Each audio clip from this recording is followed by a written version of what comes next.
चाहते हैं आधी अधूरी बातों के साथ, प्लीज ये वीडियो यहाँ पे आप रोक सकते हैं देखना, आप उनके यहाँ जाके देख सकते हैं। आइए आगे बात करते हैं। देखिए ये रहेगा दोस्तों कि एक्चुअल में ये चेंजेस हैं क्या, ये जो बिल आए हैं ये बिल क्या हैं कि पंजाब में कोई भी किसान जब कहीं भी एपीएमसी मंडी में जाके अपना फसल बेचना आश्वासन दिया है, अश्योर किया है कि एमएसपी भारत है दोस्तों, इसमें भारत सरकार को दोस्तों आज मैं आपसे भारत के बहुत मजबूत स्तंभ किसानों के बारे में बात करना चाहूंगा। इनके बारे में नहीं, इनके बारे में। वैसे कि मैं प्रार्थना करूंगा भगवान से कि भारत का हर एक किसान इनकी तरह बन सके, जहां पे लोग 10 एकड़ जमीन से 100 करोड़ तक की इनकम कमा रहे हैं और कुछ लोग तो सिर्फ फूल गोभी बेच के करोड़ों रुपए कमा रहे हैं। बट ये वास्तविकता से बहुत दूर है दोस्तों। पिछले दिनों भारत सरकार ने 3 महत्वपूर्ण बिल किसान से रिलेटेड पास किए और उसके पास होते ही काफी तरीके के रिएक्शन मार्केट में आने लगे। कुछ लोग उसके प्रो में हैं, कुछ लोग उसके एंटी में हैं। इस सारे फियास्को में आइए जानने की कोशिश करते हैं कि एक्चुअल सच क्या है। बट अगर आप इस मुद्दे को सही में समझना चाहते हैं तो इस वीडियो को अंत तक देखिएगा, क्योंकि ये वीडियो लंबी होगी। क्योंकि भारत से जुड़े हुए मुद्दे या भारत के किसानों से जुड़े हुए मुद्दे नूडल्स की तरह नहीं बनाए जा सकते कि मैं आपको 2 मिनट में या 5 मिनट में सारे मैगीज लाके सर्व कर दूं, जैसे कि कुछ सो कॉल्ड मार्केट में एक्सपर्ट करते हैं। अगर आप सिर्फ जल्दी समझना चाहते हैं आधी अधूरी बातों के साथ, प्लीज ये वीडियो यहाँ पे आप रोक सकते हैं देखना, आप उनके यहाँ जाके देख सकते हैं। आइए आगे बात करते हैं। देखिए इस वीडियो में मैं आपसे 4 पॉइंट पे बात करूंगा। पहला ये कि ये बिल लाने की जरूरत क्यों पड़ी, ऐसा क्या गड़बड़ था आज के करंट सिनेरियो में जहां पे भारत सरकार को ये चेंजेस करने पड़े। दूसरा पॉइंट ये रहेगा दोस्तों कि एक्चुअल में ये चेंजेस हैं क्या, ये जो बिल आए हैं ये बिल क्या है, इनकी डिटेलिंग्स क्या है, प्लस माइनस क्या हो सकते हैं, ये सेक्शन थोड़ा बड़ा होगा।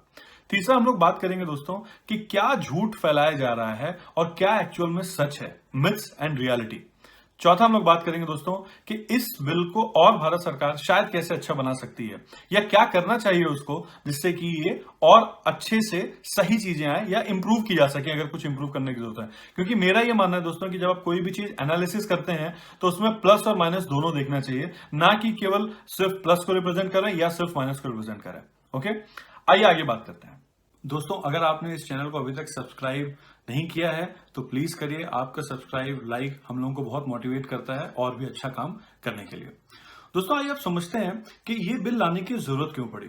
जब हमारा देश आजाद हुआ 1947 में, उसके बाद किसानों के हालात कोई बहुत अच्छे नहीं थे। वैसे तो आज भी नहीं है, बट उस समय और भी खराब थे और उनका प्रमुख कारण था साहूकार। बेसिकली किसान क्या करते थे ना, खेती करने के लिए उनसे कर्जे लेते थे और साहूकारों के ऐसे टर्म्स एंड कंडीशन होते थे कि उनका कभी भी कर्ज खत्म ही नहीं होता था और उस कर्ज को चुकाने के लिए कभी किसान अपना सारा फसल बेचते तो साहूकार उस चीज का फायदा उठा के औने पौने दामों में बिना किसी गाइडेंस के जैसा मन हो वैसा उनसे फसल खरीद लेते और सारा फसल बिकने के बाद भी किसान कर्ज चले हमेशा दबे ही रहता। और ये जो प्रॉब्लम थी ये बहुत ही व्यापक स्तर पर थी, बहुत बड़े स्तर पर थे भारत में। प्लस अंग्रेजों ने वैसे ही हमारे एग्रीकल्चर सिस्टम की काफी तहस नहस करके गए थे। तो इन सारे वजहों से किसान की हालत बहुत खराब थी। 1950 के दशक में भारत सरकार ये एक कानून लेके आई जिसको हम लोग बोलते हैं APMC, agriculture produce market committee, जिसमें हर स्टेट की सरकारों को बोला गया कि वो अपने तरह से इस बिल को अपने यहाँ पे लागू करें।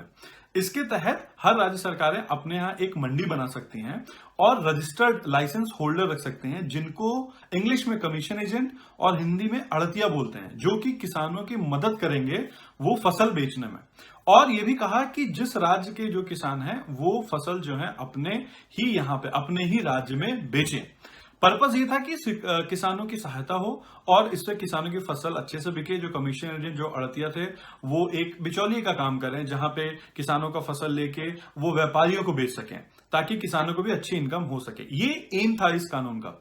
Over the period of time क्या हुआ कि जो अड़तिया थे, जो कमीशन एजेंट थे, इन लोगों का एक कंप्लीट नेक्सस बन गया जहां पे ये बिजनेसमैन के साथ भी साठगांठ कर लेते और भी लोगों के साथ साठगांठ कर लेते और ये लोग क्या करने लगे कि प्राइस की फिक्सिंग ही पहले करने लगे। प्राइस डिस्कवरी की जगह प्राइस फिक्सिंग पहले होने लगी और किसानों को हमेशा बहुत कम पैसे मिलने लगे, बहुत ही कम। और तो और किसानों को उस जगह मंडी में जाके बेचने के लिए शुल्क भी देना पड़ता है, पैसे भी देने पड़ते हैं। आपको शायद पता नहीं होगा दोस्तों कि पंजाब में कोई भी किसान जब कहीं भी एपीएमसी मंडी में जाके अपना फसल बेचना चाहता है तो उसको 8.5% तक की उसको फीस देनी पड़ती है। तो अगर 100 रुपए का सामान बेच रहा है वो, तो उसका 91.5 ही उसको मिलेगा, क्योंकि बाकी तो वो मंडी वाले ले लेंगे। 2.5% इसमें अड़तिया का कमीशन होता है, इसमें 2.5% आपका पंजाब सरकार लेती है ग्राम विकास का, और 3% लोग लेते हैं आपके मंडी को डेवलपमेंट करने का। तो इस तरीके के हर एक स्टेट के अलग अलग चार्जेस हैं। तो किसान को एक्चुअल में सही दाम, सही चीजें हो ही नहीं पा रही थी, उसका हमेशा शोषण ही हो रहा था। प्लस उस समय देखिए ये भी कानून था कि कोई भंडारण नहीं कर सकता अनाज का या किसी भी चीजों का।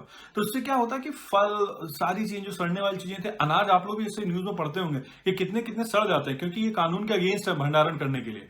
तो प्राइवेट प्लेयर कभी इसमें नहीं आते थे, और भारत सरकार के पास इतना बड़ा इंफ्रास्ट्रक्चर बन भी नहीं पाया कि वो स्टोर कर सके। तो वो हमेशा खाद्य पदार्थ के हमेशा वेस्टेज होती थी। एक फन फैक्ट मैं आपको दोस्तों बताता हूं, वैसे फन है नहीं, कहने के लिए फन फैक्ट है कि यूके में जितना कंजम्पशन पूरे साल में फल और सब्जी का होता है, भारत में उतना एक साल में सड़ जाता है। और ये मैं नहीं बोल रहा हूं, ये हार्वर्ड की रिपोर्ट है, और ये आज से 4 साल पुरानी रिपोर्ट है। मैंने हार्वर्ड बिजनेस रिव्यू मैगजीन में पढ़ा था। उतना सड़ जाता है, इसलिए बहुत इंपॉर्टेंट है कि हम इस लॉ को चेंज करें। और बहुत सारे एक्सपर्ट हैं, जैसे आपके योगेंद्र यादव या द प्रिंट के शेखर गुप्ता, इन लोगों के भी आर्टिकल्स आप पढ़िएगा, मैं यहाँ पे लिंक डाल दूंगा, कि ये लोग भी समर्थन कर रहे थे जब ये अध्यादेश पास हुआ था, अपना ये चेंज वाला कानून। तो बेसिकली प्रॉब्लम ये थी सारी कि किसानों का शोषण होना शुरू हो गया, किसानों के फलों के, फूलों की, सबकी वेस्टेज शुरू हो गई अनाज की, और जिस कारण से एपीएमसी बनाया गया था वो पर्पस ही सर्व नहीं कर रहा था। प्रॉब्लम को सॉल्व करने के लिए इवन गवर्नमेंट ने एमएसपी की व्यवस्था भी लेके आया उस समय, मिनिमम सपोर्ट प्राइस। बट आपको जान के बहुत हैरानी होगी, केवल भारत के 6% किसान ही ऐसे हैं जो एमएसपी पे भारत सरकार को अपना माल बेचते हैं, और सारी जितनी एपीएमसी मंडियां हैं वो हमेशा आपके एमएसपी से कम दाम पे ही किसानों से खरीदते हैं। तो ओवरऑल ये सारी इश्यूज थे जिसके वजह से ये बिल लेके आने की जरूरत पड़ी। सो दोस्तों 3 बिल पास किए गए। पहला है एसेंशियल्स कमोडिटी एक्ट, दूसरा है farmers produce trade and commerce, और तीसरा है farmers agreement on price assurance. तो आइए पहले बिल के बारे में बात करते हैं, जो कि है आपका एसेंशियल्स कमोडिटी एक्ट। देखिए 1950 और 60 के दशक में भारत की एग्रीकल्चर इंफ्रास्ट्रक्चर बहुत अच्छी नहीं थी, तो हम लोगों को नॉर्मल खाद्य पदार्थ जैसे दाल, चावल, इन सब चीजों के लिए भी बाहर देशों के ऊपर निर्भर रहना पड़ता था। भारत सरकार उस समय बहुत सारी चीजों का इंपोर्ट करती थी, आयात करती थी, सो दैट वो अनाज जो है भारत के लोगों में पहुंचा सके। इसके कारण भारत सरकार ने ये एक्ट बनाया और बहुत सारी चीजों की लिस्ट बनाई, कमोडिटीज बोलते हैं ना, उनकी लिस्ट बनाई कि इन कमोडिटीज का भंडारण आप नहीं कर सकते एक लिमिट से ज्यादा, क्योंकि उसको रेगुलेट करना पड़ता था, क्योंकि हम डिपेंडेंट थे बाहर के देशों पे। उसमें आपके दाल, चावल, और भी चीजें थी, इसलिए इस एक्ट का निर्माण किया गया था। लेकिन अगर मैं, और क्यों किया गया था, देखिए अगर आप उस समय के प्रोडक्शन वैल्यू आप देखना चाहेंगे कितना हम प्रोड्यूस करते थे एग्रीकल्चर के पॉइंट ऑफ व्यू से, तो मैं आपको एक डेटा यहां पे देना चाहूंगा। उस समय भारत जो है 1960 के अराउंड भारत गेहूं प्रोड्यूस करता था लगभग 10 मिलियन मीट्रिक टन, आज प्रोड्यूस करता है लगभग 100 मिलियन मीट्रिक टन, 100। और राइस की अगर मैं बात करूं, चावल की, तो भारत प्रोड्यूस करता था somewhere around 25 million metric ton, आज भारत प्रोड्यूस करता है 115 मिलियन मीट्रिक टन। देखिए दोस्तों प्रोडक्शन बहुत ज्यादा बढ़ गई है, मतलब आप देख रहे हैं 10 गुना के अराउंड गेहूं की प्रोडक्शन बढ़ गई, लेकिन जो हमारे स्टोरेज का इंफ्रास्ट्रक्चर था वो नहीं बढ़ा। इसीलिए आप लोग देखते होंगे बहुत सारे फूड वेस्ट होते हैं, और उसका एक रीजन है क्योंकि प्राइवेट सेक्टर की तरफ से बिल्कुल भी इन्वेस्टमेंट नहीं हुई है इसमें, जो कि होनी चाहिए आइडली। क्योंकि देखिए भारत सरकार इतना बड़ा इंफ्रास्ट्रक्चर बना नहीं सकती, बना भी नहीं पाई है अभी तक।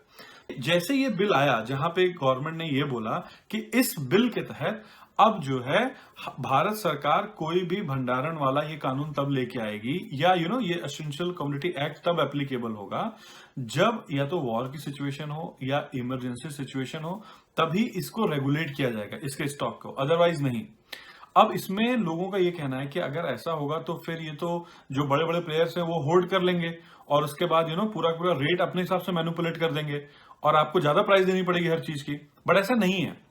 इस नए जो बिल आया है उसके एक्ट ये कहता है ये बिल कि अगर नॉन पेरिशेबल आइटम जो है, मतलब जो खराब ना हो सके, जैसे दाल, चावल, ये सब चीजें, उनकी प्राइस अगर 1 साल के अंदर 1.5 गुना हो जाती है, जैसे मान लीजिए अगर आज चावल 50 रुपए किलो मिल रहा है और 12 महीने के अंदर ही वो चावल 75 रुपए किलो बिकने लगा, तो ये राज्य सरकारों के पास पूरा हक है कि वो वापस से उस पर्टिकुलर कमोडिटी को ये एसेंशियल कमोडिटी एक्ट के लिस्ट में डाल दे और उसकी प्राइस रेगुलेट करने लगे, भंडारण पे उसके रोक लगाने लगे।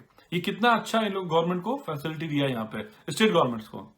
उसी तरीके से जो पेरिशेबल आइटम है, जो खराब हो सके, जैसे आलू, सब्जियां, अगर उनके कीमत में दोगुने के अंतर आ जाए, मतलब 12 महीनों के अंतराल में या 5 साल का जो एवरेज प्राइस है उसके अंतराल में अगर वो प्राइस दुगनी हो जाए, तो राज्य सरकार वहां की उसको वापस उस कानून के अंतर्गत उस पर्टिकुलर वस्तु को ला सकती है।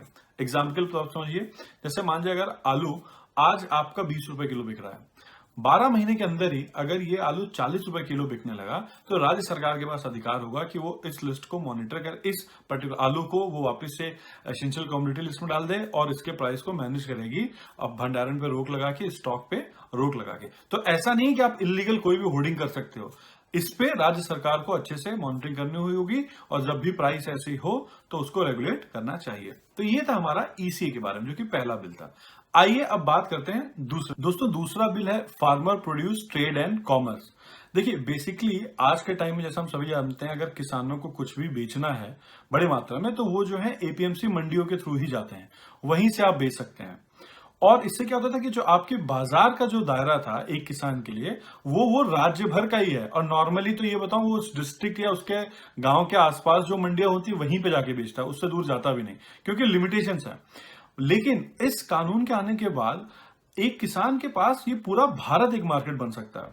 तो फर्ज करिए, जैसे मानिए कि अगर यूपी में धान की या चावल की प्रोडक्शन बहुत ज्यादा हो गई, बहुत ज्यादा, और बंगाल में अनफॉर्चुनेटली किसी साल प्रोडक्शन ज्यादा नहीं हुई, तो अब यही यूपी के किसान जो अपने धान वो बंगाल भी बेच सकते हैं, जो एडिशनल सप्लाई हुआ है।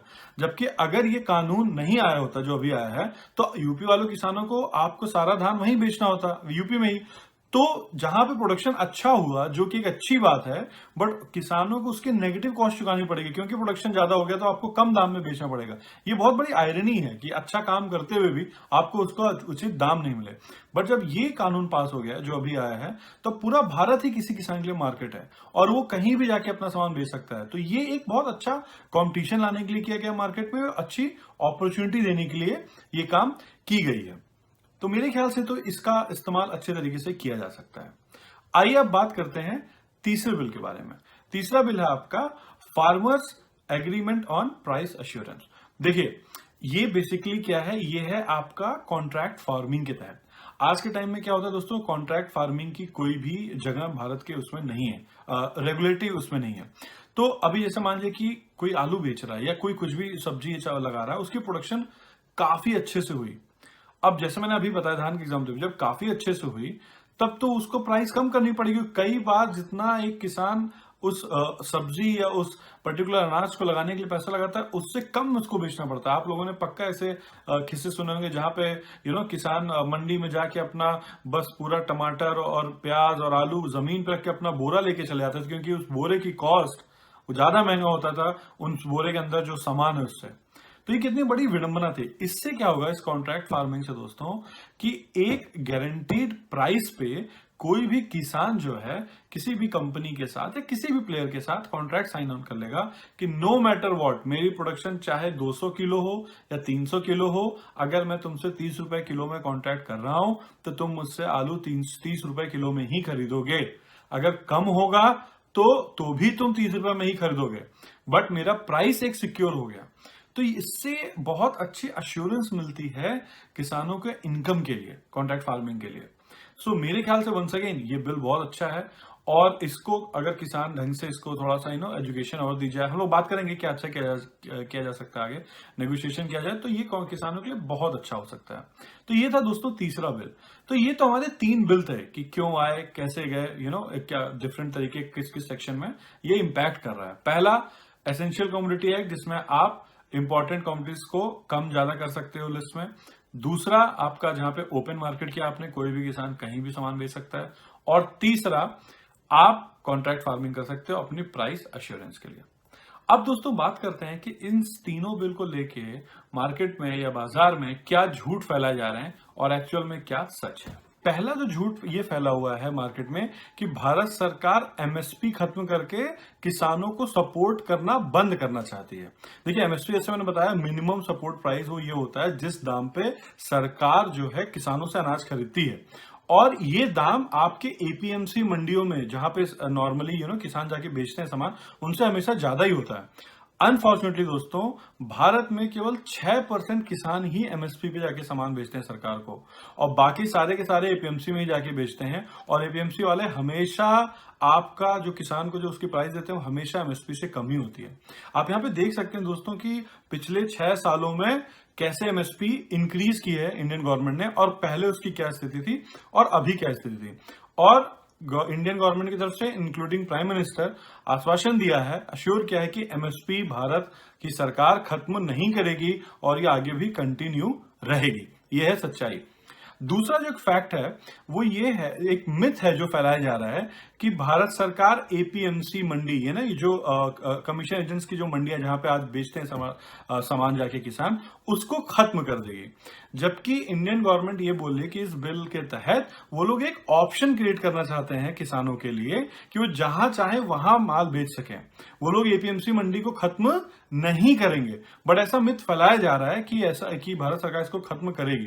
देखिए, आज के टाइम में पंजाब में जो है, जैसे मैंने पहले बोला कि 28,000 रजिस्टर्ड कमीशन एजेंट हैं, उनकी ईयरली इनकम 2,000 करोड़ रुपए है, और वो किससे आता है? किसानों से ही जाता है।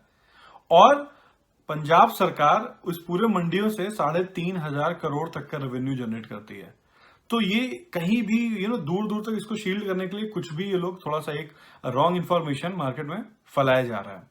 तीसरा ये है, एक झूठ फैलाया जा रहा है कि जैसे पूरे भारत के किसान जैसे इसका विरोध कर रहे हैं। ऐसा है नहीं।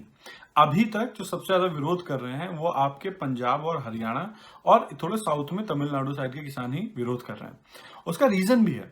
देखिए, पंजाब में, जैसे मैंने बोला, पूरे भारत में सिर्फ 6% किसान ही जो है एमएसपी का यूज करते हैं। पंजाब में 33% किसान अपना एमएसपी पे बेचते हैं माल।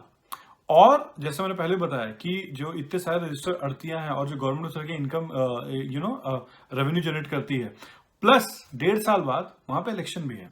इन सारी चीजों को ध्यान में रखते हुए इस साइड से जो है बहुत ज्यादा विरोध आ रहा है।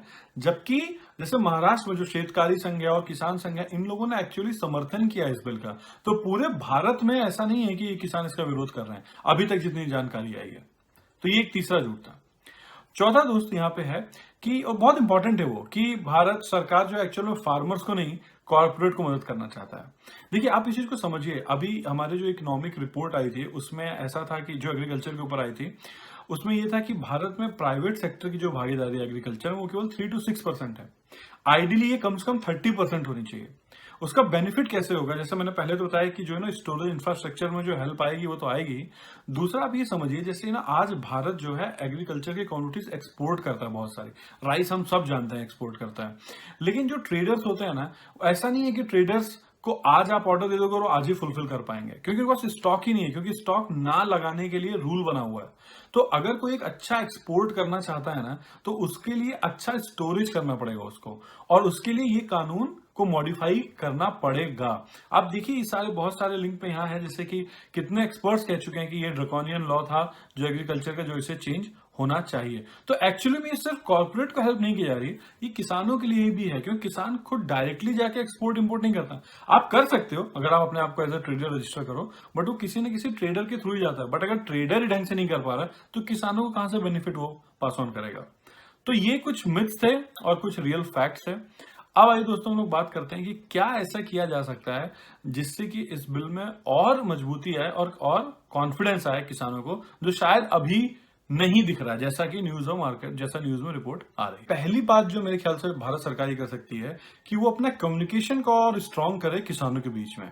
क्योंकि देखिए, क्या हो रहा है कि पंजाब में जो भारत किसान यूनियन है उसने अपना सपोर्ट एक्सटेंड किया था कांग्रेस को 2014 के इलेक्शन में। दैट्स एब्सोल्युटली फाइन, कोई किसी को भी सपोर्ट कर सकता है। 2019 में भी किया था, और इस कंडीशन पे किया था कि अगर कांग्रेस जो है ये एपीएमसी एक्ट, ये जो सारे लॉज जो अभी बीजेपी ने चेंज किया है, इंडियन गवर्नमेंट ने, अगर वही सारी चेंजेस कांग्रेस भी करेगी तो। और इसीलिए कांग्रेस ने अपने मैनिफेस्टो में यही सारी चीजें प्रॉमिस की चेंज करने के लिए। बट ये चेंज होने के बाद भी अगर भारत किसान यूनियन जो है स्टिल इस बिल को अपोज कर रहा है, तो मेरे ख्याल से कम्युनिकेशन को और बेटर करना चाहिए। जो भी रिप्रेजेंटेटिव इंडियन गवर्नमेंट को आउटरीच करना चाहिए किसानों के पास, बताना चाहिए कि इससे क्या क्या बेनिफिट हो सकते हैं, और क्यों ये बिल अच्छा है। पहला है कम्युनिकेशन बेटर। सेकेंडरी जो मुझे लगता है दोस्तों, इसमें भारत सरकार को एजुकेशन थोड़ी देनी चाहिए। कैसे एजुकेशन? किसानों को बिजनेस एजुकेशन। जब मैं बिजनेस एजुकेशन की बात कर रहा हूं तो मैं एमबीए या इस तरीके की बात नहीं कर रहा हूं, so don't think about that.